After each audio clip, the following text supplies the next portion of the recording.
নবী রাসূলগণের মৃত্যু যন্ত্রণা। পৃথিবীতে জন্মগ্রহণকারী সকল প্রাণী মৃত্যুবরণ করেছে এবং কিয়ামত পর্যন্ত করবে। নবী রাসূলগণও এই প্রক্রিয়ার বাইরে নন।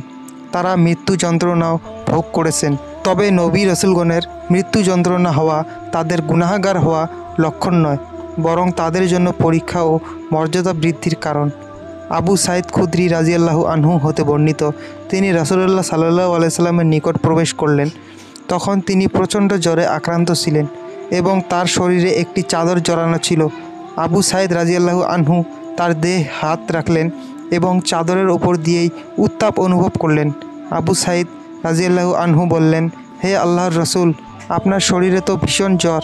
তিনি বললেন, আমাদের এরূপ হয়ে থাকে। আমাদের উপর কঠিন বিপদ আসে এবং আমাদের দ্বিগুণ প্রতিদান দেওয়া হয়। আবু সাঈদ রাদিয়াল্লাহু আনহু বললেন, হে আল্লাহর রসূল, মানুষের মধ্যে সবচেয়ে কঠিন বিপদের সম্মুখীন হন কারা?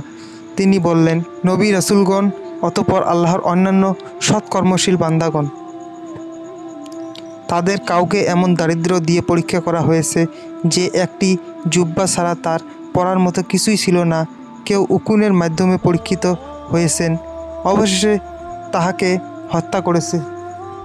নিঃসন্দেহে তোমাদের কেউ পুরস্কার লাভে যত খুশি হয়, তাদের কেউ বিপদে পতিত হলে ততোধিক খুশি হতেন।